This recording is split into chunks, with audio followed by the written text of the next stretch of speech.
Another guy that's like very similar to that is Flintoff. I don't know if you've come across him before, but What, as in Freddie? yeah, Well, I haven't, but he's a legend. but he's again like one of life's like special people. Everything he does will sort of turn to gold. Some guys in the IPL, I think the record was broken this year. So one guy got about $3 million for 2 months, and he was an Indian player. US dollars. Yeah, you can't speak highly enough of him. And when he's in your team, he's one of the, because I think you get two kinds of superstars. You get those superstars that are like, I'm up here, and it's kind of like his brand or whatever. Virat is the kind of superstar though, where it's like, I'll put you on my back. Yes, That's the promo. whatever this is, yes. Yeah, whatever this is. This is the Big Jim Show. My guest today is a man who stands out, quite literally. At 6'7", Reece Topley has been one of England's most exciting white ball bowlers. But his story isn't just about cricket. It's about resilience, setbacks, and coming back stronger time and again. This is raw, honest, with a man who knows what it means to fight for his career. Welcome to the Big Jim Show, and welcome to Reece Topley. Reece, mate, great to have you in the studio. Are we starting now? We're kind of rolling. We're Okay, rolling into we're it. on. Maybe just give us a kind of outline. I've got that you are a franchise cricketer. That's how I would kind of, if someone Yeah. said, right, who have you got in the studio? I'd be like, I've got Reece Topley. He's a cricketer, but he's like specifically, Okay. I would say a franchise cricketer. That's probably the wrong term. We were talking about Test cricket and all of these Yeah. things. Like, how would you outline it? It's interesting. It depends who you ask. Yeah, the traditionalists might call me a bit of a sellout, I guess. But I like to sort of, I go to all these tournaments and play for these interesting cities in, Bangladesh, India, Pakistan, Caribbean, you name it. And, you get a sense of the culture for a month, and you go and play for a city in that country or in that league. And no, it's an unbelievable experience. I'm very fortunate to do what I do. I do pinch myself all the time. It's really cool. So for the people not watching this and they're listening, like I'm sat in front of actually a doppelganger, a better looking doppelganger, a younger, more headed of hair, tattoos, and this is me saying this stereotype. You don't look like a cricketer of what you would think. You're 6'7", you've got tattoos, you've got a rock and roll edge about you. And when we were talking about cricket and this kind of new form, if you want to call it a newer form, it feels like it's more rock and roll. You were a bit reluctant to go down that route, but you look rock and roll. That is more rock and roll than the cricket with, I don't want to say Ian Botham, I'm mates with him, so I can kind of say from when it was back then. I get that, because cricket does have this aesthetic of these clean-cut individuals in their, woolen knitted jumpers and whatever. But I think that has changed, certainly. I think it's changed because you used to play for England and that was it. And now, for probably the last 5, maybe 10 years, there's this other avenue that people can earn, life-changing money outside of playing for England. And it's still, I think, frowned upon to say, well, obviously, I think at the minute everyone still wants to play for England, but there's going to be this tipping point where I guess you might get a youngster in England that wants to play for Real Madrid in a football terms, but you might get youngsters in cricket that go, no, I want to play in the IPL. That's amazing. And we actually, a guy for my local team here in Surrey, we do this exercise where you go and speak in front of everyone just to like get to know the new players. Like, how did you learn cricket? Why do you play, etc. And he was like, I really want to play franchise cricket. It's fun, like going out there and smacking it and playing 2020. So and I was quite taken back. I was like, I feel like this is a bit of a line in the sand kind of moment. This 19, 20-year-olds now, they're like, no, I want to smack it. I want to play around the world, and it's in an interesting space now. Yeah, it looks cool. And from my sport in rugby, it's a cool sport. It is, but we're looking at like the NRL, naturally the NFL for what they're doing, and we're trying to make our sport cooler. It feels like cricket jumped on that a few years ago when it was the new franchises that were happening, the 100 specifically. That's where I started taking note, and it was so consumable as a casual sports fan to watch that. It was easy, it was fast, it was wild, DJs, lights, night games, different looking kit. it felt like that was a seminal moment maybe for cricket to move away from, the old farts and that the old traditions, probably a politer way of putting it. Yeah. Am I right in saying that as a casual sports fan? Yeah. Well, when the IPL came around, I think it was like 2008. Well, England, they decided not to get into bed. There was some, people in the hierarchy. They decided not to get into bed with the IPL basically, and they decided to go down their own route. We were like, well, there's serious money over here in India. We need to sort of keep our players and make something attractive. And then they actually decided to do this thing with a businessman in America, and they decided to do this thing where you play a game in the Caribbean, and the winner's got $1 million a man. But then fast forward like 2 years later, that guy went to jail for like tax evasion, and that sort of fell on its head, and we were sort of behind the eight ball as a cricket board with regards to that, because all these other Australian players were going to the IPL and doing really well, South African players, and then it took a bit of time, and when I started it was a bit like, well, it's the IPL is going on at the same time as English season, so you can't do both. It's like, where's your heart at? You either want to play for England or you don't go to the IPL. But now it's kind of like you embrace it, because it is this thing that's just steamrolled the world of cricket, where it's like, well, we either let our players have a piece of the pie or we risk losing them. So I think as a whole, cricket's in a really healthy space, and I suppose that's what you're alluding to, where rugby wants to get to that spot. But since it's been privatised and these businessmen have come into cricket, it's jumped forward and evolved probably quicker than it might even be able to handle, which is interesting. So when the business people come into the sport, are they owning these franchises, the individual 100 teams, and is the IPL, is that franchised by business owners and backed by them, solely by them? So you got there's the biggest Bollywood actor called Shah Rukh Khan. He owns the Kolkata team. We've got the Ambani family that own Mumbai Indians. Diageo, like huge drinks company all over the world, they own Bangalore. These people have got more money than the boards essentially. So I think it was basically a way that the boards need to get into bed with these people, because there's breakaway stuff that could happen and whatever, and then I think that's detrimental to the game possibly. Yeah, it's interesting for me because of our sport, and I look at the interest of a sport like cricket. They've gone to where the real interest in the fandom is, which is India. That's where they're like, this is where we can really leverage. And we're in a difficult spot with rugby in the UK and trying to globalise the season and that. But we have pockets of unbelievable interest in fandom. France, Japan from a commercial point of view as well. We're trying to grow big in the US. But the IPL, is that the heartbeat of cricket? Is that where it's fuck you money? Oh, absolutely. India's the cash cow, bordering on a monopoly as well. But England's we're pretty healthy. Australia pretty healthy. I think New Zealand, small population. It's interesting that they're basically at a point where we can't pay as much as the others. So it's that they're taking you can play for us when you're available. And that's quite an interesting balance, because they're giving New Zealand contracts to guys that might not possibly be the superstars at the top. They're saying, we don't want that deal. We don't want to be committed to playing for the country at every instance and possibly miss, these tournaments where, nations are saying, right, here's X amount of money. And then franchises are going, well, you could earn that in possibly 3 games.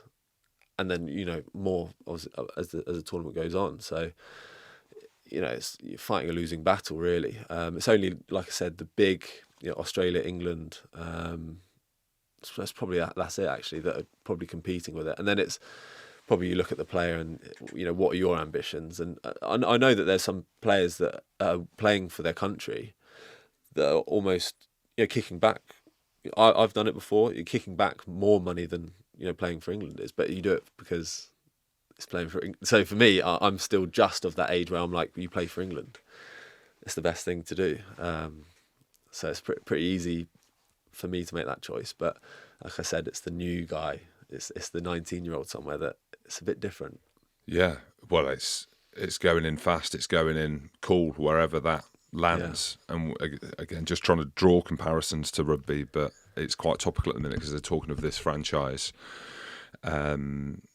model in our game, and all the players are up for it. And for that, England specifically, if we use this country, we're in England recording, that they'd have to jeopardise that to go and play in this franchise. And I think now there is this thing where, well, actually, where is the most money? Like, how am I going to be seen as a cooler athlete? How am I going to be marketed? Yeah, and all of these things. It's there is a big shift to move away from them normal traditions. It's interesting what you say, because I remember from cricket's point of view, there's two ways that it's been handled. It's one group was a cold hard wall that was like, no, it's this way and this is the way it's always been.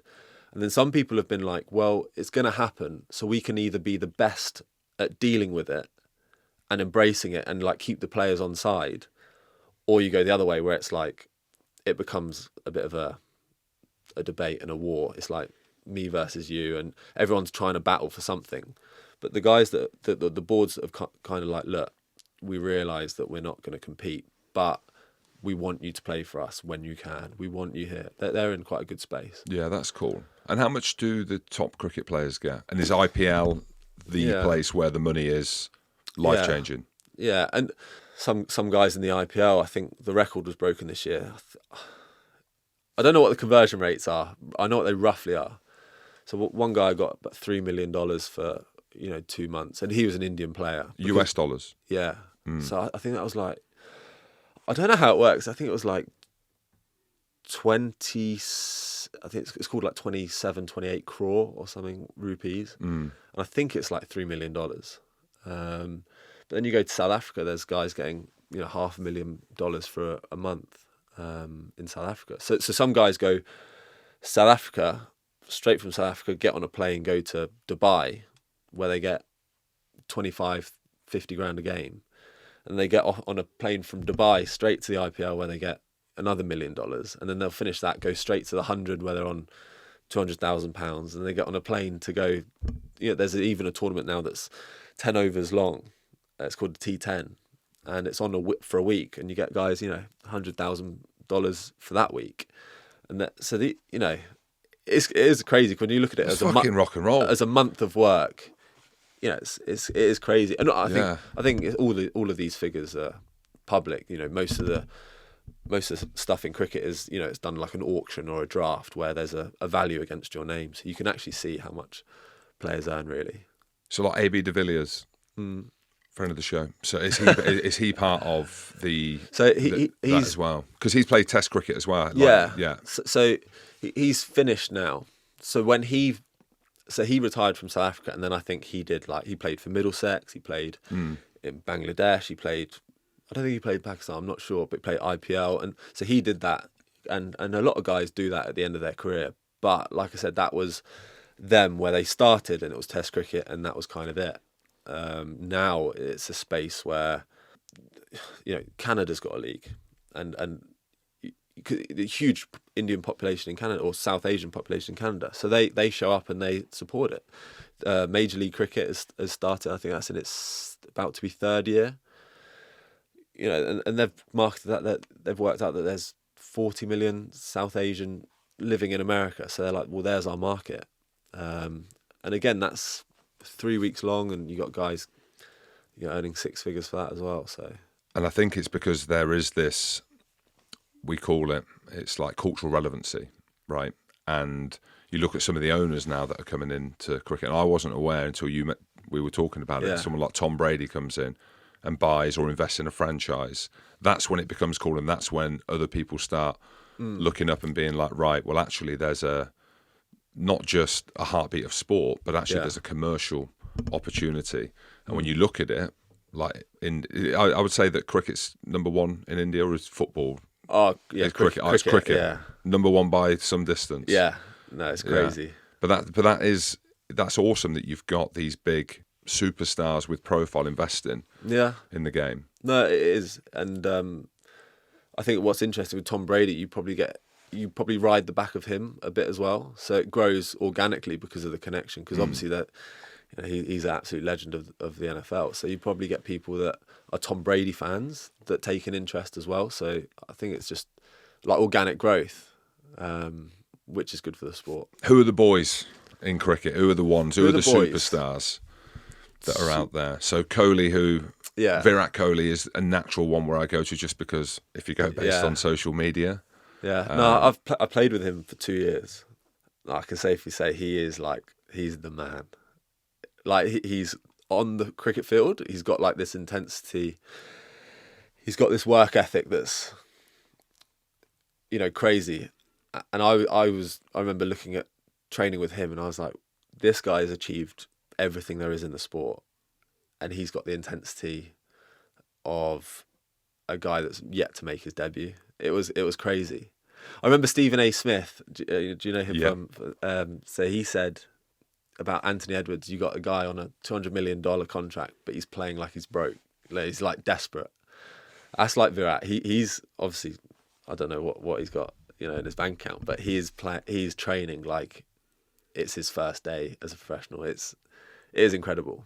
Even down to like gym, food. It's unbelievable. He's the man. And then off the field, he's again the man. The way he dresses. Those kind of people that have an aura, and it's easy for him to look cool and do what he does. So he's like the LeBron, the Cristiano Ronaldo, yeah, for sure. Because he's got the longevity, but actually in the background he's doing the basics, the small bits. Yeah, because I look at social media and you don't really know, do you? You're going based on following and influencer effectively. Yeah. And you're like, actually, how good? Like, what do other people? Because the judges, your peers, right? Yeah. You fellow athletes. But that's awesome to hear that actually the man and the hysteria around him actually marries up with the athlete and the grafter. Yeah, no, he you can't speak highly enough of him. And when he's in your team, he's one of the, because I think you get two kinds of superstars. You get those superstars that are like, I'm up here, and it's kind of like his brand or whatever. Virat is the kind of superstar though, where it's like, I'll put you on my back, and like we're going, and he's like very galvanizing in the team, which is quite good. So that's where I'm like, I can't speak highly enough of him. And what kind of profile does he have in India then? Like, how does he have to live? Oh, massive. It's quite interesting because wherever you go, he's got like his security guy. Like it is just his. I don't know this because I don't know what his social life is like, but it feels like he's getting pull pillows, but everyone wants a piece of him.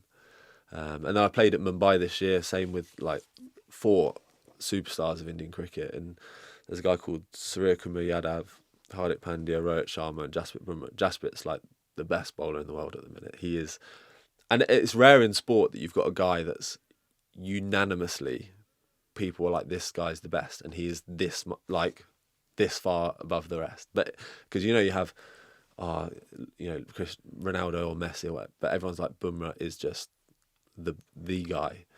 But whenever those guys go around, it's the same. Like, people just want a piece of them, and it's crazy. And they've got, an entourage that they travel with because, security, chef, all this kind of stuff.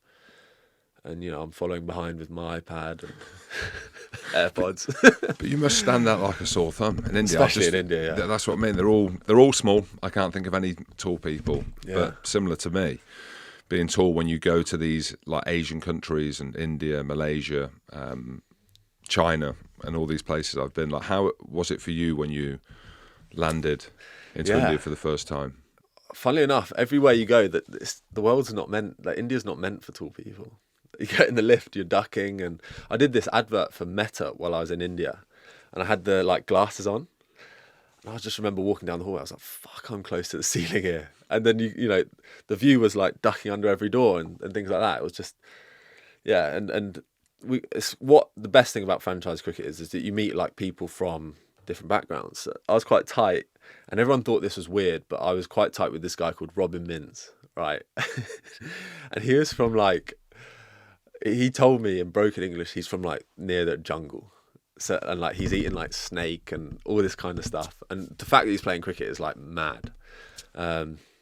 And like he tried so hard to speak English, and he spoke a lot more English than I spoke, Hindi or whatever.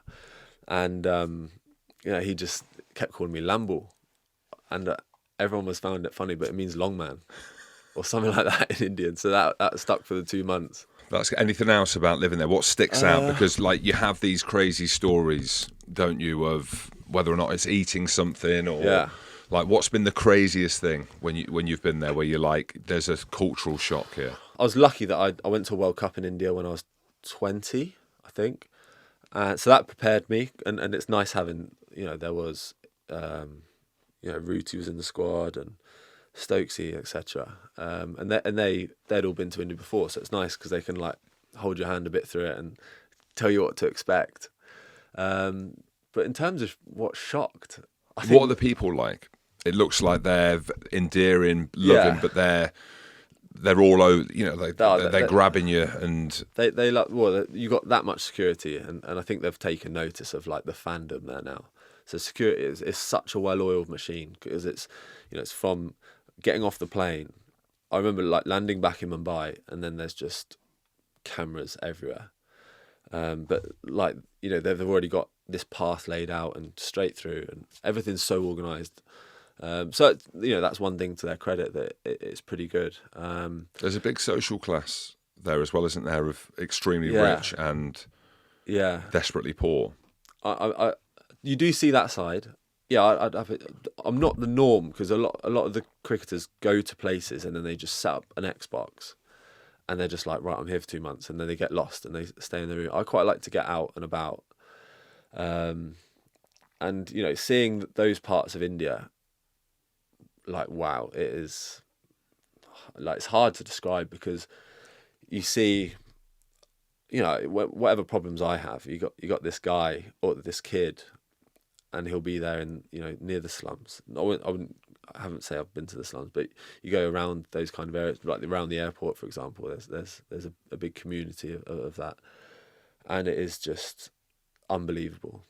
You kind of like take stock, sympathise. That's one of the toughest things. Some of the stuff you see, but whenever I do sort of speak to locals, they kind of say it's just the way it is, which is interesting. But yeah, in terms of things that shock me, I think I've been there so much that if things were to shock me, I suppose it's like when you become numb to kind of things. Yeah. And that's the scary part, is that a lot of stuff you just become numb to because you see it quite a lot. Is it the interest in your sport there? Because if you think of the interest in the tribalism and the scenes from Liverpool or whoever, is it like that in India with cricket? Or is it more of a celebration? It feels like they celebrate things. This is a really interesting dynamic, actually. And it's one of the reasons why the IPL... So basically they have this 3-year cycle, and then they have everyone back in the auction, basically. Then it's 3 years at that new team, everyone back in the auction. Because in that part of the world, they don't support a team, they support the player. So if the player was to move... And I suppose you get that in football with Messi. Like if Messi was to move, it's like that team gains followers, and because they're not really Barca support, they're Messi supporters. It's the same with, Virat. If Virat was to move, he's got the fans. It's not necessarily the team. Same, and that's where it's interesting, because I was thinking, as a Westerner, I'm like, surely you want that brand recognition and you want it to build and everything like that. But then they described it. They don't support the team. They support, Rohit. They support this, KL Rahul or whoever. And that's an interesting dynamic that never crossed my mind. That's what a lot of other sports are. You mentioned Messi there, but if you think LeBron goes from Cleveland to LA to Miami, and that's what you're bringing across, aren't you? Tom Brady as well. Imagine the Kelsey, or Travis Kelsey specifically, has got that. Patrick Mahomes. Yeah. I'm trying to think of other sports. in that, and we don't really have that. I mean, we don't. Really? We're such a traditional sport. But I imagine, like, I loved how you mentioned Henry Pollock. I don't know how much you know about rugby, but you knew Henry Pollock, a 20-year-old young maverick who's just blown up on the scene. So it is starting to cut through now, but it's just been a big from shift. what I understand about him, is that he's pretty outspoken. Is that right? Yeah, keep going. So I'd be really interested to hear, as a non-rugby fan, what you think. So, like, I know this guy loosely, and I bumped into him in the week, and he was just talking to me about him, and he said, he's sort of not cut from the typical cloth. I don't know if he's a rule breaker, but he's just sort of quite brash and seems like he's on the front foot with every aspect of his game. I don't know if I'm describing it correctly. I love this. No, you are. You're describing it in your way. And this is what I want. I'm really interested here because you see, I'm here sat talking about other sports, right? Yeah. NFL are doing this, cricket, IPL, and 100 are doing that. I'm really interested to hear what someone else thinks about it. So keep going. Yeah, but I suppose, rightly or wrongly, is one thing that someone did say is that he's got to sort of live and die by it because it's ammo that people could throw back at him in a way. And I know that he had something this week with. Did he get sin-binned, or like there was a taunt or something from a team against him? I don't really know. No, he didn't get sin-binned. So what started to happen in our game now is celebrations, which is wild to think that we don't have. So you're not allowed to celebrate, or no, the lads have just been too reserved to do really? it. Whereas he's kind of blown up on the scene. Yeah. Young lad, come through the Northampton system. Has played well in the English Premiership. The English Premiership's like a decent standard, but he's been like standout and then got kind of catapulted into the England team. He's in the Lions as well, is that and right? then he's into the Lions, but he got catapulted into the England team, came off the bench against Wales. England were winning comfortably, scored 2 tries, was in the crowd, and there was a load of hysteria. And then all the haters were like, yeah, but it was only Wales or whatever. Yeah. Like, you can't judge a man on end of the game coming on, and I'm like, nah, this lad's a real deal. And then he went back to his club, carved up, was like chipping and chasing, scoring, celebrating, lawnmowers, it wasn't him, one of his other mates was doing a lawnmower, but he was doing celebrations like slam dunking the ball. Yeah. And then he played the seminal moment for him, and also the sport, I would say, is Northampton played against Leinster in Dublin. Leinster are the best team, or perceived they've got the best squad in world rugby, and Leinster were going to beat them by 50 points. Leinster were almost unbeaten all year. Last 2 games they'd played in the Champions Cup, they put 50 points on 2 teams. He comes on and rips them a new arsehole.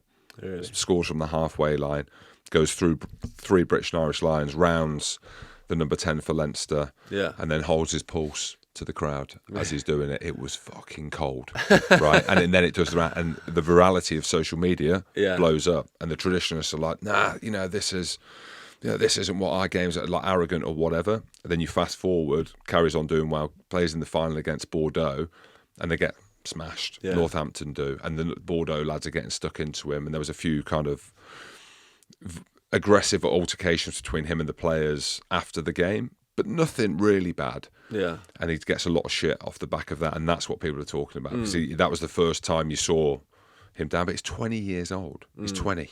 He's a kid. You know what I mean? And he's taken the game forward, and we're trying to make massive leaps in the commerciality of our game. Yeah. And I'm all for this lad, and then he gets picked by the Lions, and that's fucking cool. Really? Do you know what I mean? Because it's tough being an athlete, right? Yeah. And you know this, and I know this as well, because it's not always about on the field, right? That's the heartbeat and the soul of it, and you wouldn't be in that position. But there's other parts to it, isn't there? Like building a brand, doing podcasts. Yeah. Like so fashion. I've never done that kind of stuff, to be honest. I'm not. I suppose I was always a bit in fear of the traditionalists coming back, because when we've got someone, Andrew Strauss was in charge, and he's very traditional because he played Test cricket, and this is the way it is. And then it's kind of like, well, I don't want to be the guy to rock the boat, so I just I don't do interviews, I don't do anything like that, because I'm just like, I don't want to piss anyone off. But I think it's changed, that people, I think TikTok, and people want to be that brand. People want to, that they realise that I suppose there's more opportunity, to put yourself out there than there probably ever has been before. Yeah, well, UFC is the perfect example, isn't it? You look at, I don't like using Conor McGregor because he seems like he's a bit of a dickhead as well. But you look at Again, Kyrgios in tennis seems like I don't want to judge people. I'm not going to do that. I can on McGregor, but Kyrgios for me is, seems like a cool dude as well. But in a traditional sport, which cricket was, which rugby is, which tennis as well, is actually having these outliers and these, let's use men because we're men specifically. And I was, looking at some of your stuff, you look very different naturally because you're 6'7", but you've got tattoos. I've seen the mullet on show a few times. So there's clearly a bit of an edge that's inside of you that wants to break the mould. Yeah, but I just kind of like do it. And I suppose my friends sort of see that side of it, but it's, I try and keep it sort of business when I get to work. And that's what it is at the end of the day. It is, again, like those guys will view themselves as like, I'm a brand, I'm a business. But equally, it's kind of like I've always viewed it as an input-output. Recovery, and you put all these things, and then your output is like performances and whatever. And I suppose, I've always looked at myself as a machine or a business, and it's like, well, you have to, the food, the training, the recovery, etc., and then the output is that. But I suppose if you add now, the podcast, TikTok, and famous, the output it's got to be the same, and that's where I suppose the Henry Pollock thing is. Whatever he does, someone's going to use it as ammo if it doesn't go to plan. Yeah. But the fact that you're talking about him shows that he's transcending the sport, right? Absolutely. So commercially, that's where, that's what sport is. It's all, whether people like that or know that or not, the traditionalists don't. And I've been pushing this for 9 years. I did a podcast 9 years ago in rugby, and the hate and the pushback. Really? From internally, externally not so much, because we built a bit of a cult following from the fans. And the fans, I've heard you speak about fandom before, fans will dictate the direction of your sport. Because if the fans are there, the business is there, then the athlete gets paid. Yeah. Sport, in a way, is like a democracy, I guess, because the fans, they vote with their feet. Stuff with the 100, it's, some people love it, some people hate it, but most games, there's people in the crowd. Yes, sir. So it's, I think it just shows that it probably is the right way for the sport to go. And then people that sit at home and are, bitter about it and trying to, I suppose some people try and jeopardize it. They always think of a way that, or a reason that this shouldn't happen and this isn't how it's done. That's humans. And they just push back because it's not what they want. But then again, I don't think you're going to keep everyone happy. Like if rugby takes a huge change, people aren't going to be happy about it. But in a democratic way, people will turn up or they won't. And then it's back to square one, I guess. That's cool. Looking at your career, I actually drew a little bit of comparison. Just hear me out with Jordan Mailata in the NFL. Not because he's tall like us. Yeah. So when I interviewed Jordan in Philadelphia, and it was a tough interview because it was like -8, and he's a dude, like he's a great athlete, went on to win the Super Bowl. But something that I found really interesting with Jordan, and I've never really thought about it before, I'm a casual NFL fan, is he never touches the American football. Yeah. No, I'm a huge fan of American sports. Yeah. And I just thought like the nicheness around that was really interesting, because when I'm thinking cricket, I'm thinking people batting. Yeah. And then I'm looking into your stuff and listening to your stuff, and you're like, I don't really talk about batting, or like, that's not my thing, because you're a specialist bowler in that. Does that mean that you like, what level of batting are you? Well, it's interesting you say I'm not much of a batter. I think you said that, not me. I've not said that. That was your quote. My claim to fame is that 1 year in the 100, I topped the strike rates. So like, basically it's like per ball, how many runs you get. I only faced like 10, but I was right at the top. There you go. You said that, it wasn't me. And then I took that form straight into the World Cup, and then I think I was #1 at the World Cup as well. But I only scored like 16 runs or something. So batting is the heartbeat then? Cricket revolves around batting. Okay. There was a quote from a guy called KG Rabada. He's in the UK playing in the World Test Championship final at the minute, and he said, this sport might as well be called batting, because it's not cricket anymore. It's just the batting is sexy, and the bowlers are there basically to ruin it, because the fans don't really want to see, because you can play in a negative way, and that's something that I do quite a lot. I start my game is like positive, because I'm like trying to take wickets and I swing the ball and I do kind of like some sexy stuff there. But then at the end, it's like how do I just make this as hard as possible for you? And that's where there's an imbalance, because batters, and I draw the comparison to baseball, because baseball, you got guys that average 0.2, $10 million a year, or even more. Whereas, they're not supposed to hit the ball. That's what that says.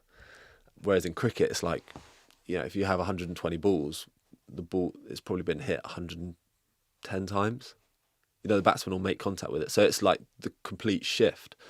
And that's where it's not difficult, but as a bowler now, it's like, how do I make this as hard as I can? You can't really attack unless you're at the where I also bowl is at the top.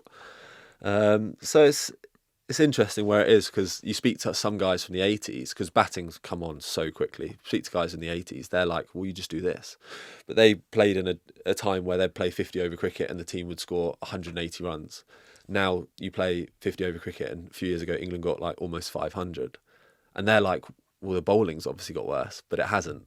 The batting, the technology, the pitches have got so much technology in them now. They've got these, machines that groundsmen use that measure the bounce and stuff like that. So everything in the sport has kind of moved on. The technology in the bats, the analysis of batting, but then bowling's kind of like stayed the same, but the tactics have changed, and that's it. But bowling is your speciality. 100%, So if you were to look into your career, that's where the highlights are, right? For sure. Yeah. My job's basically to, get wickets, and if you're not getting wickets, you're trying to stop the runs. Yeah, because you're a bit of an outlier because you're tall as well. But I've seen tall bowlers before. So does being tall make it easy or better? Can you bowl faster? If you asked like a physics scientist, he'd probably say like you should, because of how long your arm is, etc. But where it really comes into it is the bounce off the wicket, because if I'm bowling it at 7 foot something, where the release point is. So it obviously bounces more than a guy that releases it at 6 foot. So it's harder to read off the wicket, supposedly. And also what I get is quite a lot of catches in the deep, because the bat has a sweet spot. And because I'm taller, I kind of miss the sweet spot higher up sometimes. So it doesn't go as far. So that's where it helps a little bit. Yeah. And what kind of athlete are you? Because it's quite easy with other sports to be like, right, you're a power athlete, you're an endurance athlete. Rugby, you're more of a hybrid athlete. Yeah. What kind of athlete are you? You need to have some sort of like running capacity for sure, especially if you play the long form of the game, because you could, in a day of Test cricket, guys rack like I think 16, 17k, but it's not all sprinting. A lot of it's walking or whatever. So you need to have that sort of capacity, but then it's basically strength, but it's not like the sexy stuff. Because you see some jacked rugby players and you're just like, well, he looks good when he goes off season to Mallorca, but our stuff is all like hamstrings and arse and not the sexy stuff, basically. Yeah. Because obviously, there's stuff like as a throwing athlete, you don't want stiff, tight shoulders, so you don't spend hours on the bench press or whatever. You kind of like the flexibility and the like ballisticness of the shoulder. Yeah, because I imagine, I know you've had shoulder problems as well, but I'd say from my shoulder operations that I've had 4 of them. Yeah. The only thing I can't do, having had surgery, is throw. Really? I can't throw. I can't do overarm there. I wouldn't be able to bowl. So what did you have done? I had labral I've had those tears and stuff like that. That's I know that injuries is part of your story and career. And the 2 big injuries are similar ones that I've had, like back. I don't know if yours is L4, L5, but being tall with the hinge and the shoulder as well. Like that must be really difficult, because that is the skill that you need, is to be able to bowl, which is through that shoulder rotation, the rotator cuff. Yeah. Was yours just wear and tear? I mean, it's interesting because you can bowl easier once you've had those labrum tears. You can bowl before you can throw, because there's like, as you bowl, it's just one, like a windmill, isn't it? It's just one thing. Whereas like when you go to throw, it's like you're whipping it back. So when a lot of the time when you've had those surgeries, you get back playing and bowling, but then you're like they're putting you somewhere in the field where you don't have to throw. And that takes like almost a year to get back throwing properly. So you're like properly contributing again in the field. I've had both of those done. Just like falling, going for a diving catch both times, and then I've just dislocated it. It's just flown out, and yeah, I'm just walking off. And I remember last time I did it is in Bangalore, and they took me to a local Bangalore hospital, and the scenes in there. Come on, there was blokes that you might as well, if they weren't on death's door, he's ready to meet his maker. They were on the same street, and I just remember they're trying to wheel me through this hospital in Bangalore in a wheelchair, and I was like, it's my shoulder, by the way, and trying to put it back in and going for scans and stuff. But I mean, that was interesting. Saw some sights in there. Thankfully, I've not got injured too much in India. I've got injured in a place where you get pretty good aftercare. The list goes on, but do you know what? At the end of the day, everyone always says, do you think it's affected your career? And I've actually kind of said, quite proud of, like, you wear them like medals in a way. I'm quite proud that each one's got like a story, and I quite like that. Yeah. So both shoulders, and I thought it would have been through like repetitive movement as opposed to falling. Some people get it through throwing, but I think that it's like a thing where you hit a workload and you try and stay in that workload, and you'll be okay. And you never go too high, you never go too low, so it's never cold. It's always in this like warm, active area. And you should be fine. But it happens a lot, guys, like diving forward to stop a ball, and then, they call it a sublux. Yeah. So that's what happens a lot. Guys diving to try and catch or pull it back from the rope. That's quite common. 'Cause I remember Ollie Pope did it, plays in the test side, and we actually did it at the same time, but like different. So I did mine in India, he did his in England, same thing, different field, and then we kind of like rehabbed a little bit together, which was quite nice. No. What about the back? Because I know backs are gnarly. Yeah. We were talking about on the podcast that I do the rugby one around. The three worst things you can have is toothache, earache, and backache as well. But again, being a tall man, where you're having to run down, you've got the rotation and you've got the force of hitting the floor with your leg. Just talk us through some of the back issues. Yeah, well, like a stress fracture in cricket is a bit like, Tommy Johns is in baseball is like something every pitcher will probably get at some point. I don't know what if there's something similar in rugby. What's the Tommy Johns? It's like where you throw like too much too vigorously for so long, and then basically you need a tendon. But like your elbow. Yeah, and like every pitcher, it's kind of like a rite of passage in a way. Same way with stress fractures in cricket, because you run, you sprint in, and then you're basically stopping yourself, and then like 8 times your body weight goes through your front leg. And then all that sort of where you stop goes up through your chain, and that's why they talk about hamstrings and arse and whatever. Is that tries to take as much of that as you can, because you're literally bracing it and stopping and folding over, and then basically most bowlers it just accumulates in that anywhere between L3 and L5, and then basically it just gives up at some point. And I've had that, and then I had a screw put across it, which was the best thing I did, because I had stress fractures before, and everyone was like, "No, let it heal, you'll be fine." But I saw a surgeon, and it's actually quite nice when you probably know it as well. When you go into an appointment, and you can tell this guy, you're like, this guy is confident, or this guy is he knows his shit. It's just like, this is the man that's giving me a route out. And because you've probably had it before, you sit there and I'm just like, this guy's giving me no confidence. And the guy that put a screw across my back was literally just, it sounded like he was buying a screw from like IKEA or wherever, and he was just going to pop it in, and it sounds so blasé, but I was just like, because you're so calm, this is so right. It's everything. They literally they have your career in their hand. Yeah. Or the screw that's going to save your career. Yeah, I had some horror stories with mine that I won't go over now, but just, some of the management of injuries and stuff like that. And it's everything, right? The trust that you put in these people and the surgeons as well. Like, you want to go in, and if it's like, right, we'll get a screw and we'll put it through. So blasé, by the way, for how you say it, the listeners will be like, what, just put a screw in his spine? Yeah, put a screw in his spine. Yeah. And it was as simple as that. But that's the badge of honour, right? But there's so much trust that goes in. Oh, for because sure. if they get it wrong, or you're in a wheelchair in India and your shoulder's dislocated and they try and dislocate your ankle to put it back in, or whatever it is, But yeah, and how was the rehab and stuff with that? Like, how are you mentally with them things? This is really interesting. This is where like my career, actually, I stopped playing cricket for when I was like 20.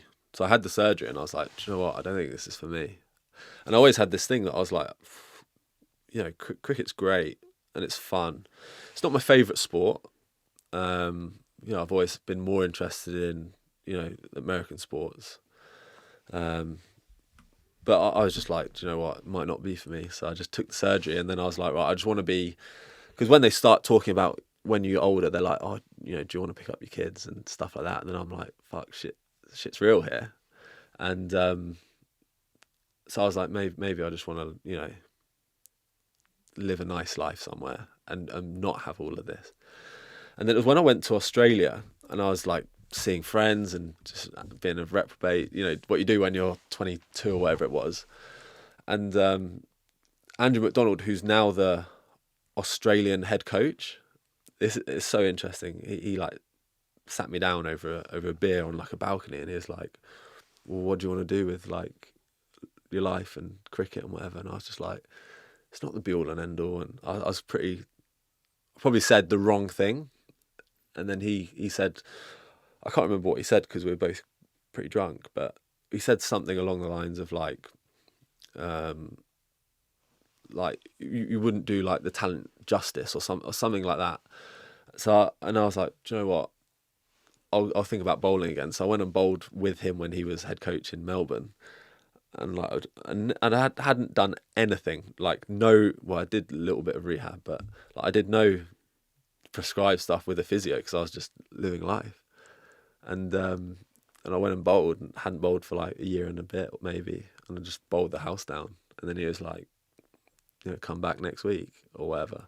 And then I went home, and I was like, wow, let's play a bit of club cricket for some bant, really, just to like place to belong, something to do on the weekends that isn't, you know, seeing friends in a pub or whatever.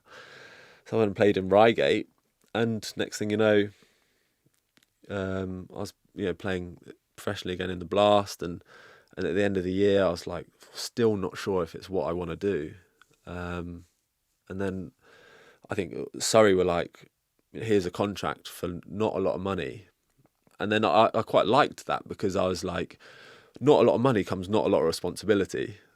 So I can kind of like, you know, if I'm sore, I don't have to play. That's the big thing, is that in cricket, when counties have been tight, it's like, we're paying you this much and we expect this much of a return.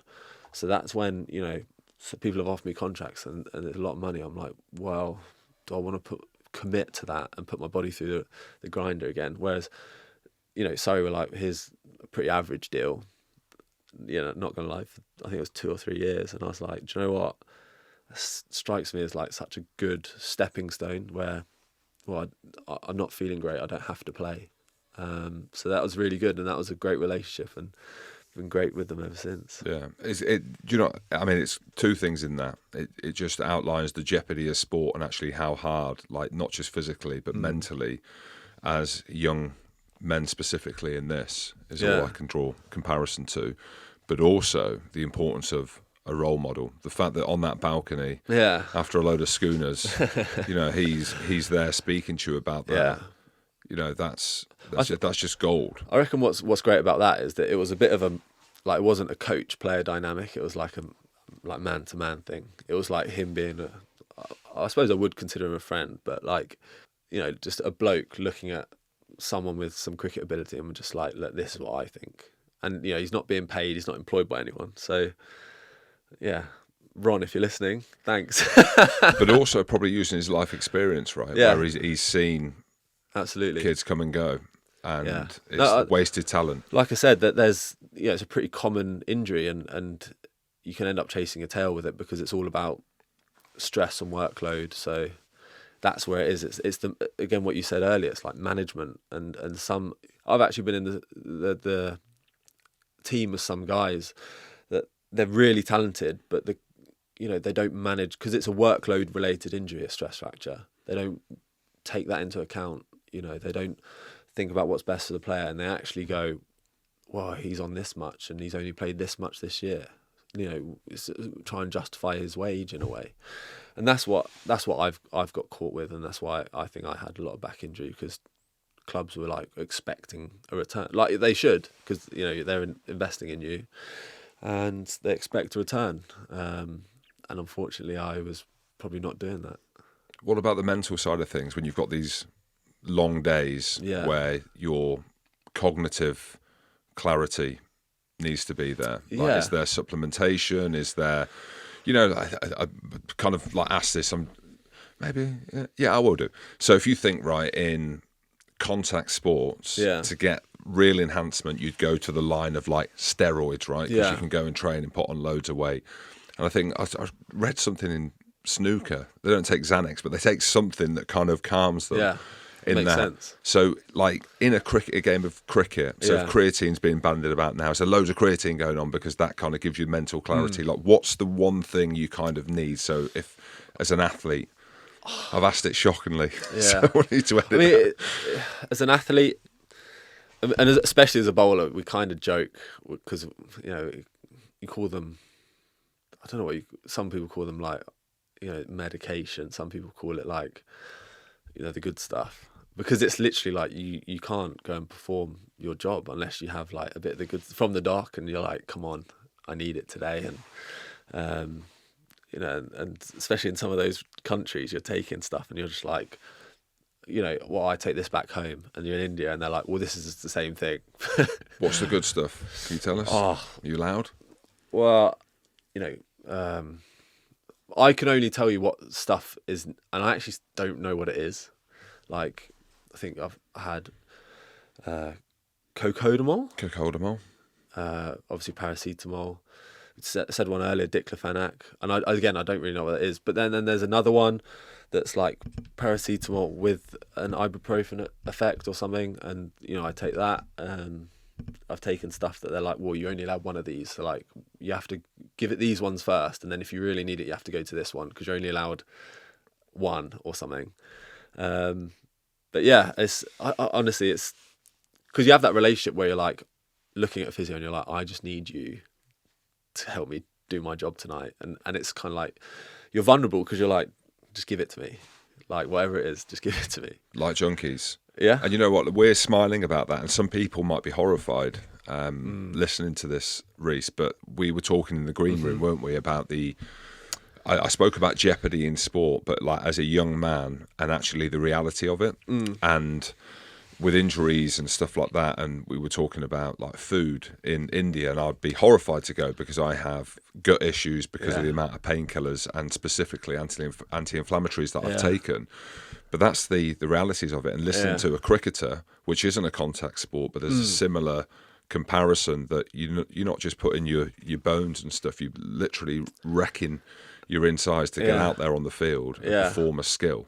That was that. We're nuts, aren't we? Like, when you think about it, we are, some might say stupid, but that's the sacrifice for elite sport. No, absolutely. And it's such a short window in your life. I look at, I've got good friends that retired, and I'm like, well, actually, they're retired at the age I am now, and things like that. So I'm like, we've just got to do whatever we can to get out there in a way. I'm not young now, so I'm not looking, to bank stuff and go down the line and think about the long term. I'm like, right, I want to play well today. This is why I've gone through all the crap early 20s and get experience, because you want to do well now. But yeah, I think it's pretty common, people's insides getting ruined because of the meds, and you just keep reaching for it. But ultimately, you probably reach for it and then you do okay. That's why you do it again, I guess, because it allows you to play and you play well, and then, back to the man asking for the good stuff again. Yeah. What are the effects after cricket? So if rugby, you could imagine, right? Yeah. The state of the bodies and some of the brains and all of these conversations that are happening. Yeah. The aftercare, I'd say it's good. We've got this thing called the PCA, Professional Cricketers Association. And my uncle, he played, I think, a few games in 70s. And he's obviously qualified as a member of the PCA, and he had a hip replacement recently. But because he's always been a member, they paid for it and they helped him. And I think the PCA do unbelievable work. And I think it's something that every cricketer sort of like supports. We have like testimonials and stuff like that, and every cricketer basically gives back to the benevolent fund, which helps, you know, ex-players or ex-players' family members, so, you know, a disabled son maybe or whatever, and they do such good work that it's almost like words can't do it justice, honestly, because to be associated with someone, and I think it is quite a sharp, you'll know, I think it's quite a sharp drop that overnight you wake up and you're not a cricketer or a rugby player anymore. It's like literally it's like a guillotine comes down and just finishes it, and then the PCA like step it when you're on hard times. It's like you were once a member and you, I guess, did this thing where you got the game, you played a part to where it is now, and they've always got this attachment to it. I don't know if the rugby has the same thing where you're like a member of a union and you always are, as long as you pay your 90 quid a year or something. No. Really? There's stuff there, but it isn't as kind of deep-rooted Really? or as authentic as that. And I was at World Rugby for a couple of years, and I'm, you know, trying to push that in a kind of authentic, but also in the way in which ex-rugby players need, which is generally physical and mental, but physical finance to go and get a new knee, a new ankle. Like there's lads getting new knees at the age of 40. A couple of players that I know are having shoulder replacements. Really? Which is fucking gnarly. To get And that's when you don't have the physio care and stuff like that. You don't have you're on the NHS unless you can afford to go private, which still takes its time. Whereas I believe that if you've given, like you just said around cricket, to help grow the game, if you've given your body and your mind and your time to the game, that you should always be able to dip into a pot if you need it. Oh, absolutely. You should almost be a shareholder in what it has become. 100%. I remember reading something, or maybe I came across something during, you know how they fill space in basketball matches, is that, you know, they went and like showed some old player that played for whatever team in the 70s or 80s, and basically they kind of, you know, whether it's an ambassador role or whatever, they were paying him because they were like, well, you played a part to these, you didn't get paid 20 million, 30 million a year, but you played a part to get it where it is. So that even if it's tens of thousands, they get a kickback still, just because they played such a vital role to these guys earning 50 million. And it's like, well, you should at least be looked after. Not saying that they should be paid millions, but you should not be like thinking about where your next meal, or like if you're trying to heat your house. So they stood up there, and that's something that stuck with me, because that makes real sense. Yeah, they were the ladder for the rest of them to follow. And the UFC are doing that now, whether or not it's through fault or design or because there's pressure. But I know there's a few ex-UFC fighters that have really struggled naturally, again, because of the trauma and the brain trauma that they take. But they're getting payouts by the UFC because their business is kind of blown up. I know the NFL do the same. Like you just mentioned, the NBA the same, but that isn't there. And I believe, regardless of the state of the game's finances, at the top level it's making money. The Men's World Cup makes a shitload of money. Six Nations does really well as well. Yeah. So I'm kind of working my way through as I've transitioned out of that role of how not only can you speak about it, but actually how do you do something about it that a player can go in, and if he needs a new knee or a shoulder, it's like, there's the money available because you were a fucking warrior in our game, and we're going to look after you because you're one of our fallen soldiers. What strikes me about rugby, and cricket's probably the same, is that we have that many dinners because of the sort of casual fan. Rugby, you probably got a lot of, you know, guys that went to private school or whatever, guys that, you know, enjoy the colourful tie of whatever rugby club they play for. That there should be that many dinners and that many events that can almost raise money and give back to that cause. Even, you know, it was like, goes to Gary Neville, you know, he called up Jim Ratcliffe in that thing and was like, you've stopped 40 grand to, you know, whatever it was. It's like, why couldn't you just throw a dinner and try and raise it that way? And that's what happens in cricket. That's what a lot of the PCA's money comes from, I think, is that guys have these testimonial dinners, and I think, you know, they basically have to give some to charity, you know, to keep the tax man off the back, frankly. But, you know, it's so good, and I think it's one of those things that, where does it end? Because you can always do more. It's never a place where you're settling, is it?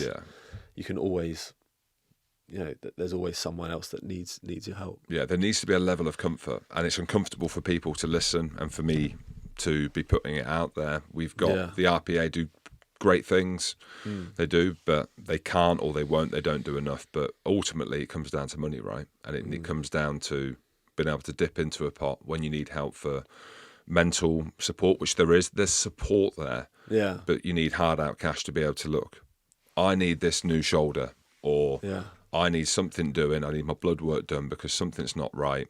I'm not well, and I need something. And that's the kind of the dark side of a contact sport, which is probably different to yours because there are them hundreds of stories out there. You mentioned the US. Yeah. You like the US? Love it. Where'd you go? California, mostly. Oh, okay. All right. Yeah. I enjoy a bit of sun. It's weird. Never felt like I went there when I first turned 21, and I was just like, this is a bit of me. Had like the beach, the mountains, everything accessible. Plus, it's just kind of like rubs off on everyone. It's like a way of life. Everyone's friendly. You get on the tube here, everyone's miserable, gives you the evils, thinks you're massive, think you're going to mug them or something. I was going to ask about that because you're 6'7", I'm 6. I thought I was 6'7". Turns out I'm 6'9", which I'm a couple of inches taller than you. But life as a tall man, so for me, it was hard as a kid, and then I found my people. I play sport, so you're with big people, like-minded people. But it was the retiring part where you become a civilian. You lose your superhero cape and you become a normal person. That it really struck home as just actually how abnormal I am and how big I am. How are you migrating through life as a 6'7" athlete? It's good. I like it. I think the world certainly isn't meant for you. That's for sure. Because I don't know about you, but high street shopping, pointless. You have like your 2 or 3 brands that you stick to, and you're just like, I'm this size in this brand, and that's it. Everyone else goes, I might just buy an outfit from here or there, and I'm just like, you go. They won't stock whatever I need. Do you find the way that people speak to you is like they can be quite rude? Sometimes, some blokes, when you're out and about, I think you can be a bit intimidating sometimes, and some people greet you with like come back at you basically, and you're not really doing much wrong. Have you had the hard handshake where they pull you towards them or not? It's the Donald Trump handshake with the rotation.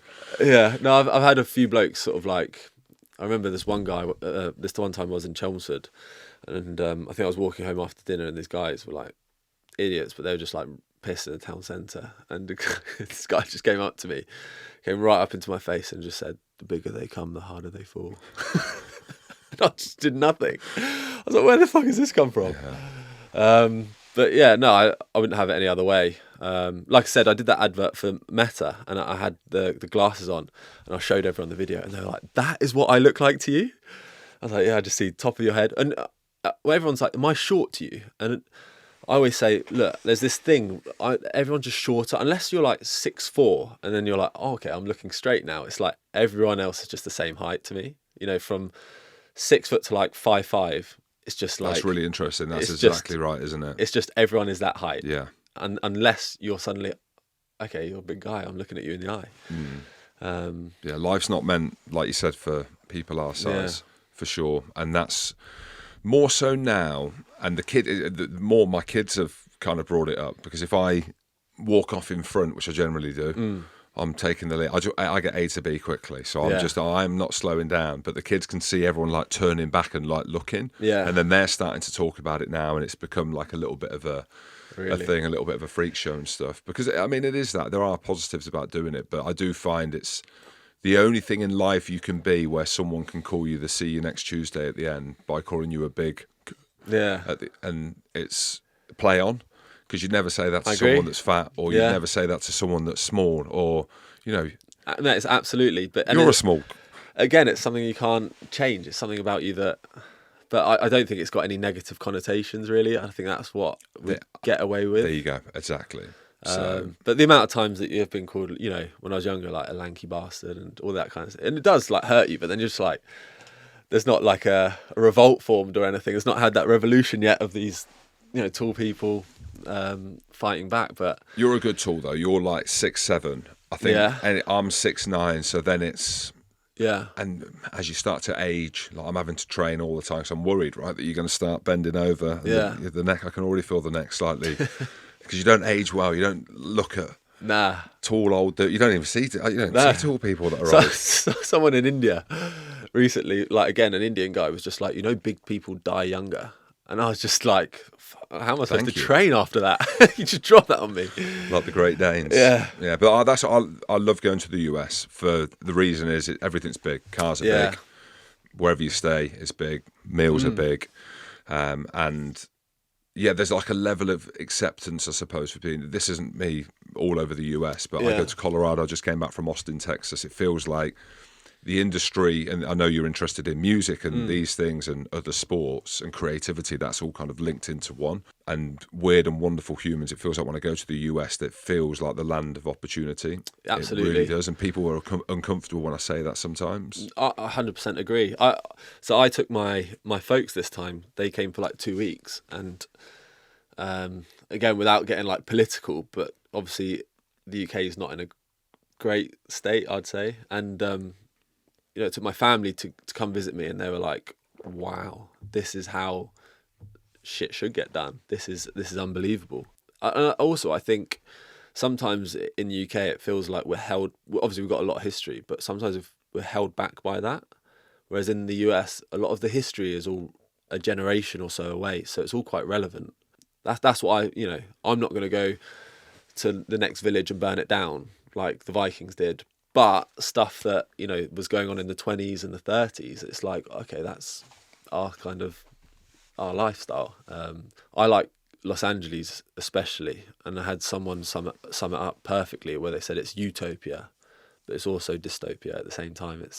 I think it's when I'm there, I feel like I've lived each day, and it feels like you're really on the cusp of like just living, like you are on the frontier of just existing. It could be the fucking holiday. good feeling. It could be the holiday mode that you're in. Yeah. Well, this winter I, dropped anchor there for like 3.5 months, and I loved it. Yeah, I'm the same. And a lot of people moving out of LA and moving to Texas. I know. That's I've heard about this. I've heard Yeah, about this. because of the political landscape. I think it's because it doesn't affect us. Whereas, like, if you're here and you've grown up here, everything around politics and the news, and if you pick up your phone or you're scrolling, you kind of hit by this bombardment of negativity. Whereas you go there, it doesn't really affect us, and we probably don't even know the ins and outs of it. So that ignorance is bliss. No, absolutely. Kind of feel. Yeah. Well, I put an offer in a house there just before the fires. Do you remember the fires in Yeah, I got some Jan? mates who live there. Yeah, Chris Yeah. Custer who played for Scotland with So lives there. I was basically going to have like a vacation property and rent it out throughout the year, and then obviously use it, allow family to use it and whatever, and all the language and all the taxes. And then I got like quite a good feel for it, and I couldn't believe it. But even still, they were like, "Can you believe the taxes here?" and blah blah blah. And then I was comparing it back home, and I was like, it's not even the same as us back home. Like, we get pretty fleeced here. Yeah, Austin, Texas. Yeah. There's federal No tax, income. and then there's no income tax. You pay house tax if you've got a decent house. Yeah. I absolutely love So it. there. everyone does speak very highly of Austin. Like, if you're into your music, Yeah. you've got your tats and stuff like that, a bit quirky. Yeah. It was a vibe, mate. Yeah. It was wicked. Really. I can't speak highly enough of it. What did it look like when you were there? It felt like you're going back in time a little bit. Old Really? cars, dogs, not that that's going back in time. Dogs in the back of cars. Yeah. Hardly anyone on their phone. Street Really? food. A bit dusty. Buildings kind of like renovated from the 60s and 70s, and Really? there was just a vibe. And my wife was worried about going, especially with the 4 kids, because people think Texas, they think guns. Of course. And I was having this conversation with my mate, and he's "Oh, you're not worried about getting shot?" And I said, "I'd not even thought about it." I was like, and my mate who lives there is like, "Well, there's no real issues, because that's the worry, right? If you get into an altercation with someone, or there's road absolutely. rage, or someone breaks into your house, you're going to get shot.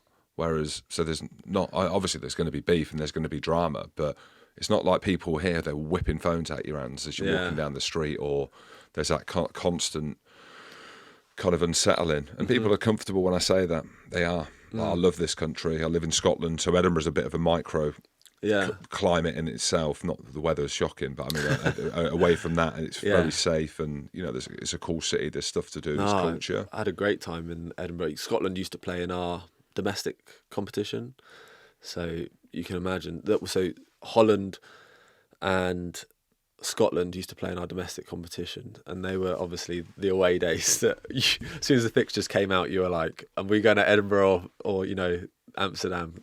And everyone was so excited. That's great. That's good to hear. Like, there's some really cool parts to our country, and I think there's a part of me now, especially doing this and chatting to athletes or people that are from here, is actually having, like, speaking about it positively, as much as I love the US, but I think it's the sport part of the US. Yeah. And the opportunity, the athletic profile, the indoor facilities. 100%. And the celebration of, like, athletes.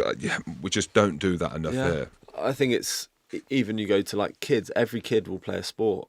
Again, I don't know if this is, like, out of term, but there was, like, some report that came out in cricket, and they're stopping, like, under 11s cricket, basically. Like, county, like, representative. Because someone has done this report, and then they said, but what happens if he went to private school? He'd have played sport, since he was 6, and then someone that hasn't played sport yet, so he's got, like, an advantage. But you could use that example as, he's played the trombone.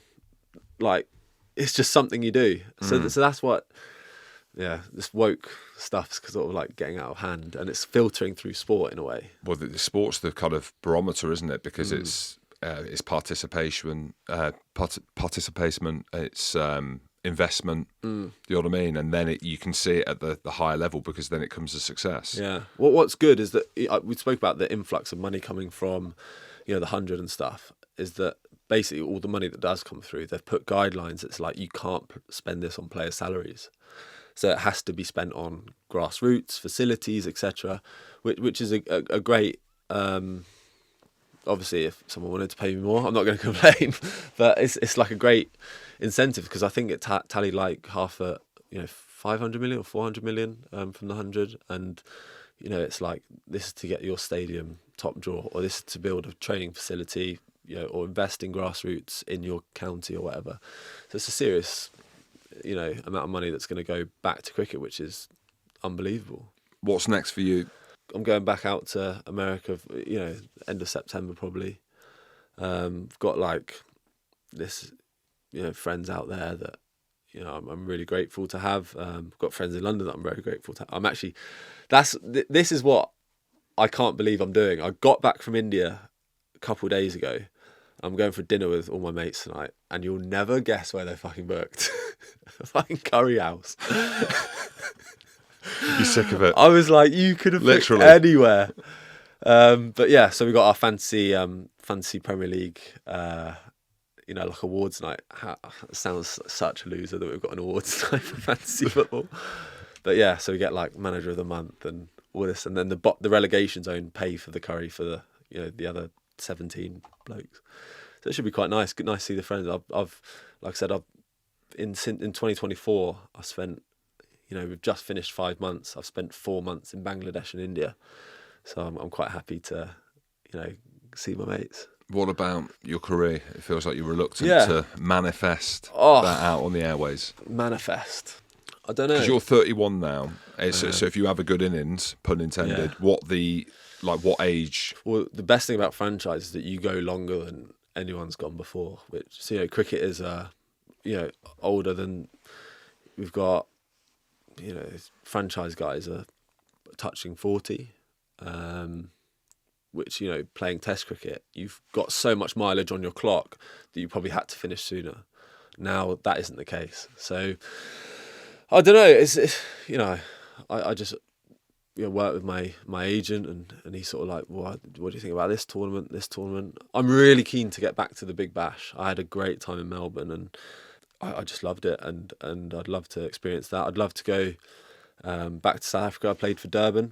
Actually, a rugby guy that, I wouldn't say I know him well, but crossed paths with him because he was playing for the Sharks was Sia Khaleesi, and he's obviously Legend. from Durban, so he was like, coming through to the change room and talking to the boys, because I think, and ironically, I think I went to watch a Harlequins game at the stadium in Durban, because they play in the Champions Cup Yes. as well, yeah. so that was quite cool.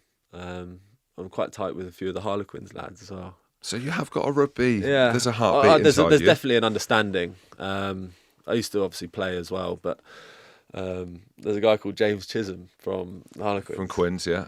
He's a funny guy. He is a belter. Like, there was one time I think it was 2 years ago, 3 years ago, I can't remember. So he was like social sec for Quins, and they all came to a game at the Oval. And obviously, because I knew a few of them, they were like right behind me at fine leg, but they were like up on the tier, and they were like singing songs about me and stuff. And then I took this great catch at fine leg. I took this good catch at fine leg, and those guys just erupted. It was awesome. And then we met afterwards, and I think it was so, because obviously they'd been there for the whole game. We met them in a bar afterwards, and obviously rugby lads are quite strong, and like as soon as I walked in, like 6 of them just grabbed me and like just held me up in the air. It was so good, and that maybe we should do that again. Actually, I should get in touch with James and see if they're down to do that again this summer. That was good fun. I'm a Saracen, not a Quin. Oh, really? So a bit of rivalry, bit of history there. So when I was at Essex and I first started, we did pre-season like a couple of days with Saracens, and that was quite interesting, because I think the connection was Nigel Ray. That's right. Yeah, he's big into his cricket. Yeah. Into his cricket. So at the stadium, we've got all the memorabilia. I was actually at the stadium yesterday, and it's the first time I've actually, maybe because it's in the subconscious, because I know I was interviewing you, but like Brian Lama, they had all of his stuff up there as well from New Zealand. What, in the stadium? In the stadium, yeah. Really? Going back, like, I know Lama's, what was he, 90s? Yeah, early 2000s. Early 2000s, so even before that, because some of these really jerseys and bats were like Nigel's 1980s. Nigel's big on cricket. I don't know if there was a rumour he was trying to get involved with Essex. I don't know if that was true or not. Yeah, he's a dude, mate. He's a really cool, like, invest in sport. Yeah. Just a great man.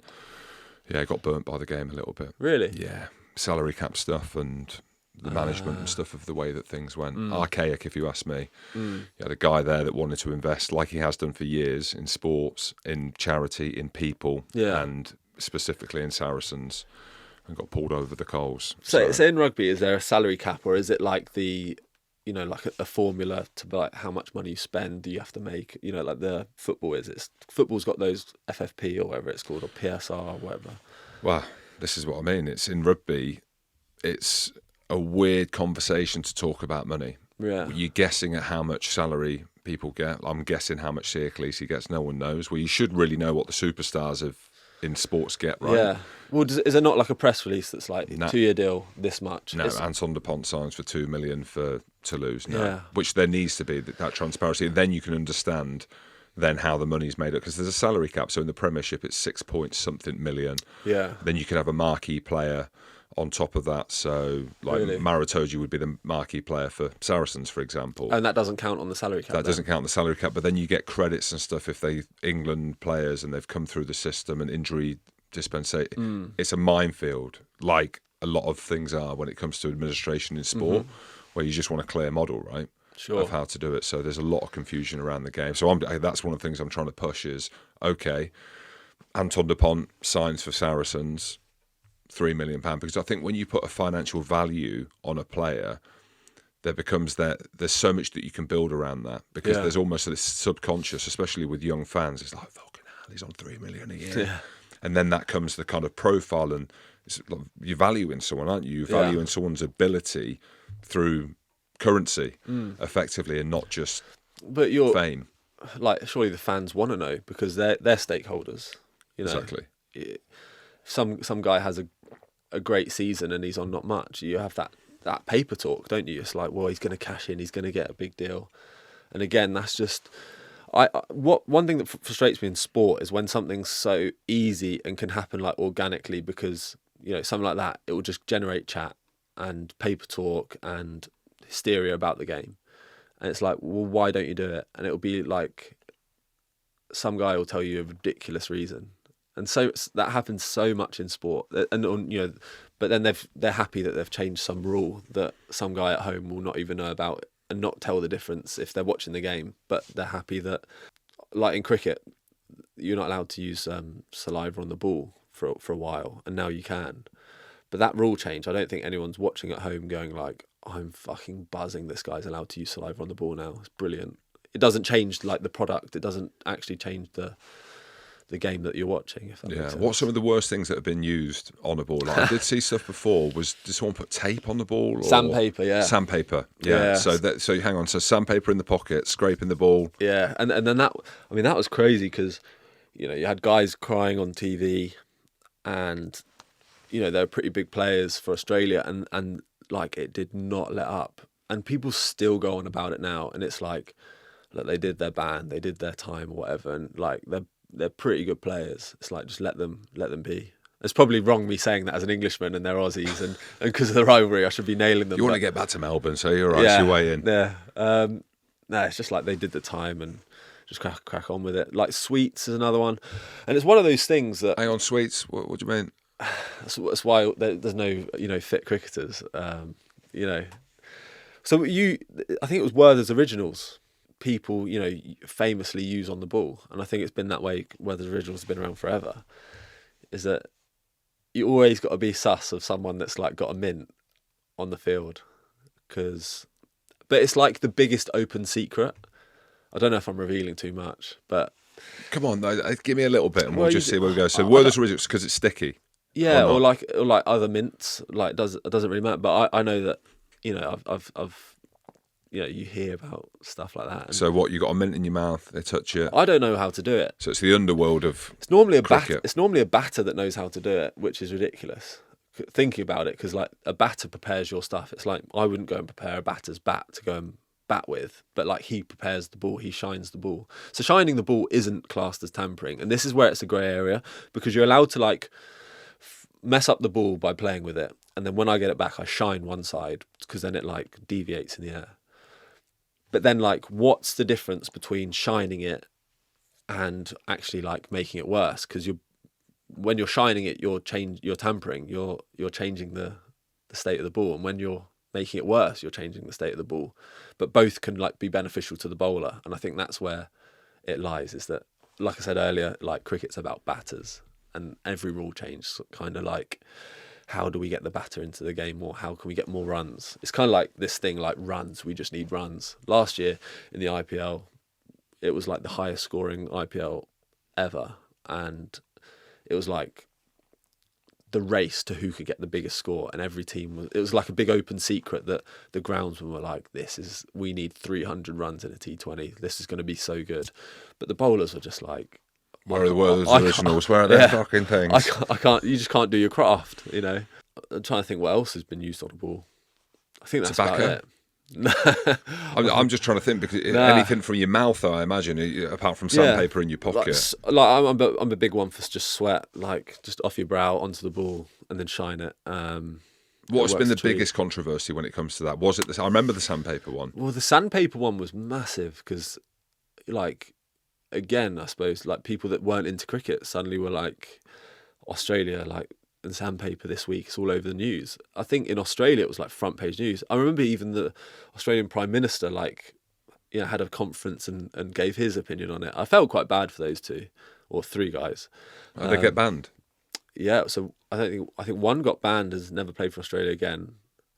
The other two got banned, and they all had like leadership bans and whatever that means. But like, when they came for the Ashes again, like everyone was like yelling sandpaper abuse and stuff. But it's like anything. Like all they did was, you know, sandpaper the ball. I don't think it's that bad.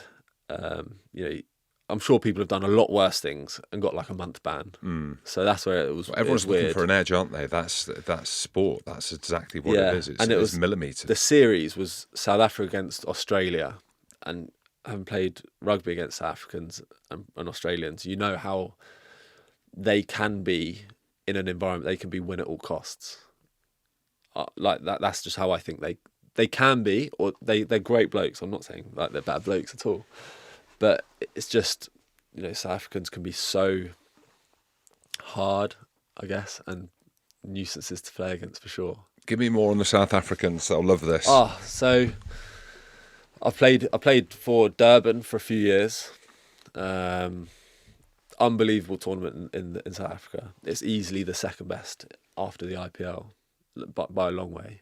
It's become so culturally relevant there. It's unbelievable. But yeah, the South Africans, it's interesting because when you go to these tournaments as well, it's different dynamics. And in South Africa, it's like a school teacher pupil dynamic with like the coaches. I quite like it. I quite like the respect. It's all, a lot of it's like sir and stuff. It's quite cool. And they work fucking hard as well. South Africans, they work real hard. We have this saying in rugby, like they're built different, but that's for like a contact sport. Yeah. Right. But I know a lot of the rugby players could have played cricket, like Scout Burger, who's a Springbok legend, was a national cricket player as well. Him. Yeah. AB de Villiers is a big rugby fan as well. Yeah. But yeah, like there's just, I think it's the crossover of like mentality. Like losing's not an option. No. Like they're strong as like the team mentality as well. And also it'd be interesting to know your opinion on this, but I quite like that because it's a dynamic that's gone, because a lot of the players have power these days. And I've been in changing rooms where I've never done it, but you just get a sense that like, a few of the boys are like not pulling up, but it's like, I think there's this realization at some point that's like, well, you'll be gone before us. Do you know? And it's like, and I'm quite uneasy with that. I quite like the respect and sort of school teacher dynamic. I do well in that environment. But a few guys are like, well, if we don't like this, like you're next on the block, not ours. Which, yeah, I think that's modern day sport, to be honest. I think it depends what experiences you've had. If you've had great coaches and great role models, then it's shifting your mindset to be like, I'm happy to follow that coach or that man. And I've had good coaches, and I'll let them run the show. But I've also had incredibly poor coaches for Scotland, where I'm like, the fuck are you talking about? Yeah. And therefore you feel like then you want to challenge. But the thing is, you're right, because you're a young man, right? You are a young man, and usually the coaches are older, more. That doesn't mean that they're any better than you or whatever, but that level of respect, the South Africans have that. Yes, that's what they have. There's a hierarchy approach. Yes, which we've completely lost. And I can say this as a dad. I'm watching the kids at school, they're fine at school, but like specifically in society now, the hierarchy of yes sir, no sir, and respect. Yeah. In South Africa, they have that. Agree. And then again, going back to the US, I think that's something they have there. Like you look at the coaches, and a lot of the coaches have quite a long tenure, rather than in England, we've got this, we're last, sack him, whereas in the States, it's a bit more. And you watch Hard Knocks, the NFL doc? That's where I started all of this from. Really? Yeah. I love all the NFL documentaries, because those guys do sort of feel like they're preparing for war. A really calculated, game that they're going to go into on a Sunday. And I love how the coach will give them like these talks that make you feel 10 feet tall, and they're emotional. And I think that's gone. Because again, this is a bit to do with franchise cricket. I spoke to a coach, and he says, "Look, I've got you here for a month. We've got 10 games. I can't grill you. I can't dress you down and like allow you to grow. I need you up here for 10 games, because you might win us the 9th game or whatever. But whereas in the county game, when you have someone for a 3-year contract, it's like you can, break them to rebuild them and allow that growth. And I suppose in the same with the NFL, it's like, they love that growth of a player, but in franchise stuff, it's like, well, I'm the coach and you're the player. I need you feeling like $1 million every game. Like in soccer, they have that. I think I know what it is. I don't know what it is. I think I know, or I've got an opinion on it. I'm the same. When I listen to the American sports and you watch Hard Knocks, or you watch how the NFL coaches interact with their players, I think it comes down to a social class of things. Really? Because you have a lot of these athletes that are working class in NBA, a lot of the black athletes and the American football athletes. I know this, I've got mates who work in these sports. They come from the streets, right? So they don't necessarily have an opinion from an early age on how things should be done. Yeah. I hate using this word. Entitlement. Yeah. Sometimes in our sports, maybe in cricket and in rugby, because it is that private school mentality. yeah. In our Yeah. worlds, not in South Africa, this is specifically in our worlds, with that comes more opinion and more like, oh, no, this is how I think we should do it. Whereas that American model or the South African model, specifically, like you speaking about that, is maybe, I know some of them have been through private schools, but generally there could be scholarships or they're farming kids that have come through. Instantaneously, there's that social class and interaction between an adult and a youngster, between a man and a boy. Yeah. And we're losing them values. And I agree, when I've been to America and I've watched my lad play basketball out there in Colorado, I was watching the way the coaches was telling him it was his way or the highway. Yeah. This is what we're going to do. And then it was arm around at the end. It was like tough love. Yeah. Thing is, with coaches, whenever tough love, whatever he says, it's only coming because he wants more from you, or like he wants the best for you. I don't think a coach has ever said anything that's like, that this is going to make you worse, because it's his future's on the line as well. So that's, some people I think just don't like the hard truth, especially as in cricket now there are superstars, and it's like, well, I'm a superstar. So when you get told something by a coach, it's like, you've not, got an Instagram following, you've not got millions of dollars, But that part builds the resilience. I think from a young age, if you are hard, like everything's hard, that ain't, we need more. We've got to go more. This is it. Then it builds the resilience, not just as an athlete, but I think in life, like after, where you've had that and it hasn't been your opinion.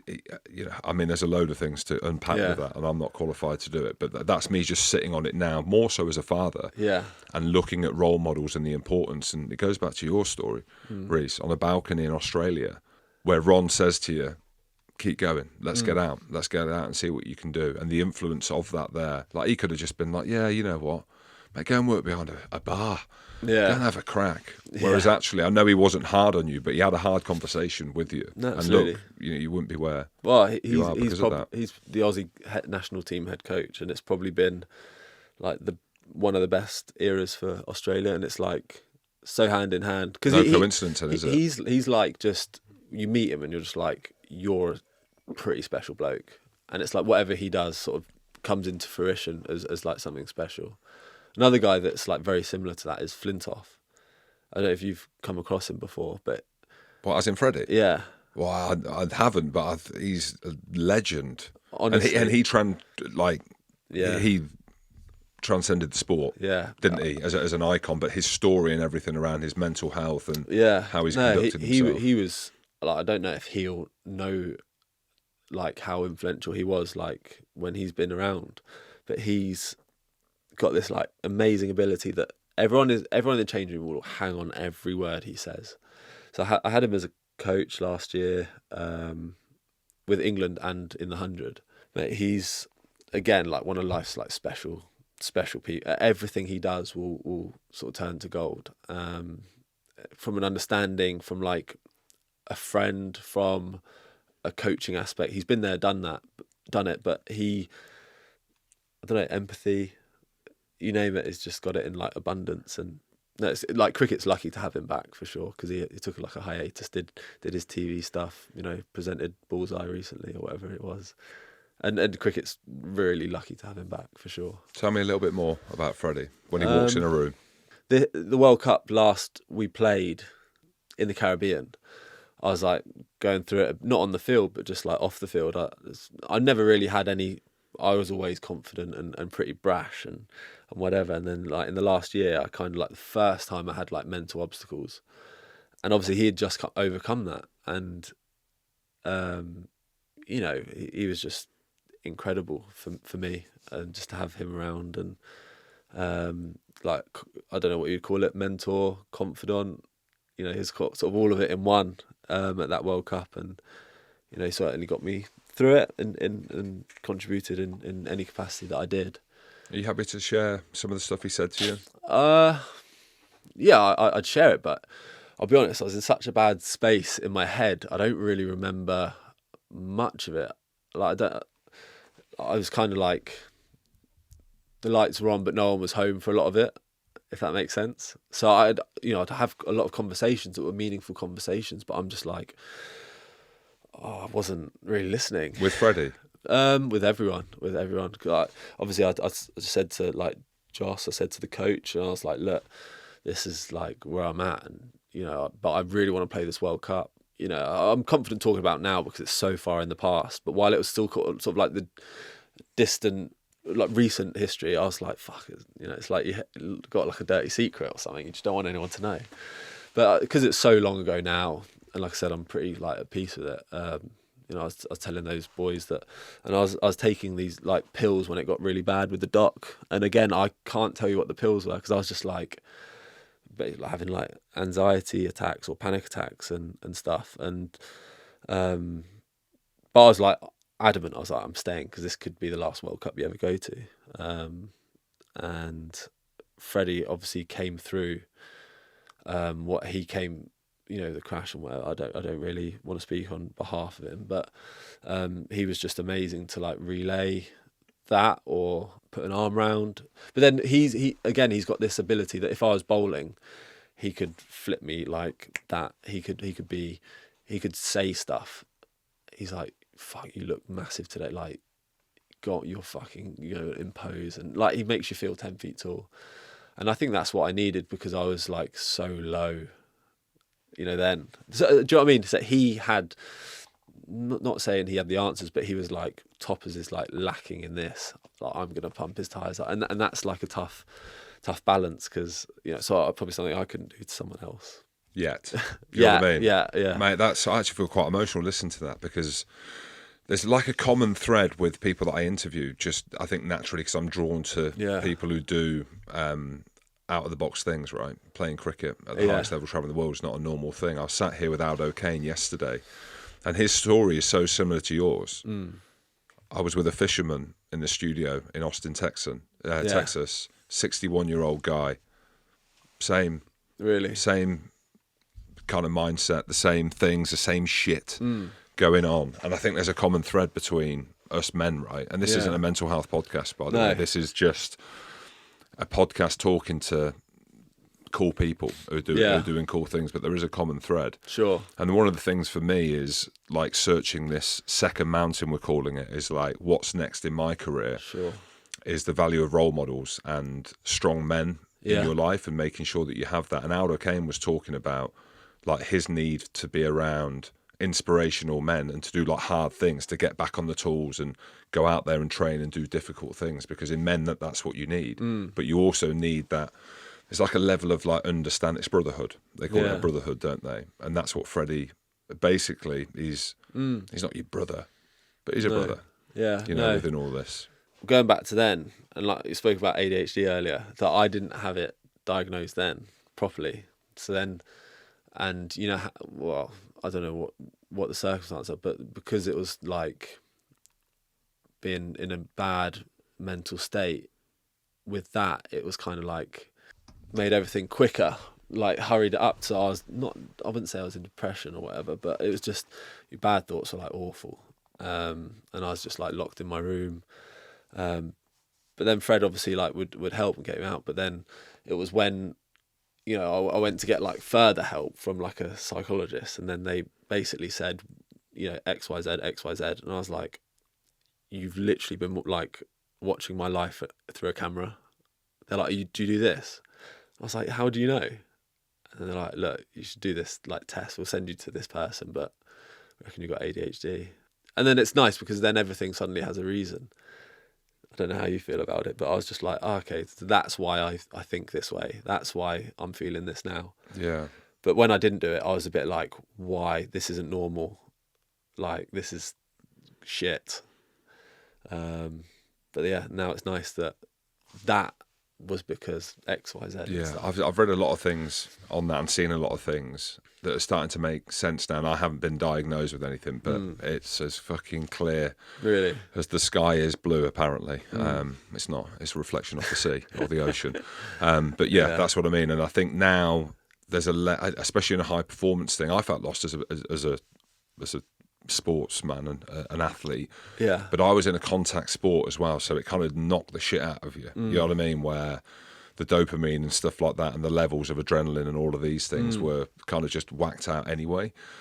But yeah, I sit on the ADHD stuff as well, because I watch traits of that in the kids or whatever, or Really? like, or mates. You know, we were chatting about like my agent, the producers, ADHD. You know, you can see it, right? Yeah. But I think when you get to a level of like where it's affecting you mentally, you know, that can be tough because it's dopamine, right? And it's all about like dopamine ups and dumps and these things as well. But I think the big thing in all this is having role models around and people to have them conversations with. And also, like, you won't know, but I will, because I'll get messages that by you saying that on this podcast, that goes out to my listeners who are in our age bracket, probably from 25 to 45, who are hustling in the city, who are doing their thing, that didn't do what we've done or what you're doing, playing elite sport, but they still have the same issues. Yeah. That's the thread that runs through For sure. all men. Yeah, I think another thing that, you know, along those lines is, and I think resonates in all walks of life, is that success and money, it isn't actually like an upwards trajectory with like happiness, you know, and your resources and whatever. It's not like the more you have, the happier you are. Because I would do anything to go back and have, you know, almost nothing, going out to like bars with like 20 quid and having that sort of free will, and I was much more confident than I was now. And that's one thing that I remember. I spoke to Joss, and I was like telling him about all this kind of stuff, and I was like, don't tell anyone. And now I'm on a podcast talking about it, but I was like, don't tell anyone. And then he was like, but it fucking shocks me, because he's like, I've always been jealous of you being able to get out and about and do all these weird things and just like, you know, go traveling here or whatever. And I was like, mate, I can't even like order room service at the minute. Like, I'm just fucking scared to pick up the phone. Yeah, so it's like amazing how, you know, I wish I could go back to being whatever that was, whatever his image of me was. I'd want to be, you know, 24, sky high confidence, probably walking like you own the place, and, you know, people think you're arrogant, but it certainly doesn't come from an arrogant place. Yeah, mate, it's complex being a man. Yeah. Like, it really is. It's, yeah, you know, it's a crazy world out there. Yeah. That's what it feels like. And it's only getting crazier. Well, I suppose it's not. It feels like now even these conversations, Reece, are... Maybe it makes things easier for people. No, for sure. I mean, I remember the first time I sort of spoke to it, and it's like, I never knew what, you know, when people say a weight lifted, like, you know, weight off my chest or whatever, and I was like, physically, it is crazy how, you know, suddenly you walk a little bit taller, you're not out of breath as easier, and that's what I was surprised with, is that all that stuff while it was going on, I was knackered, for example, and it was affecting you physically, even though it was, you know, mental stuff. Reece, absolutely loved that conversation, mate. Cheers. It was so cool to have you in the studio. If Great people want to to be find here. out where to get you, you're on Instagram. Yeah, Instagram at Reece Topley. Yeah, never did a podcast before. It's probably my one and only appearance. That's I me think done. there'll be a few after this for sure. Off into the sunset, done.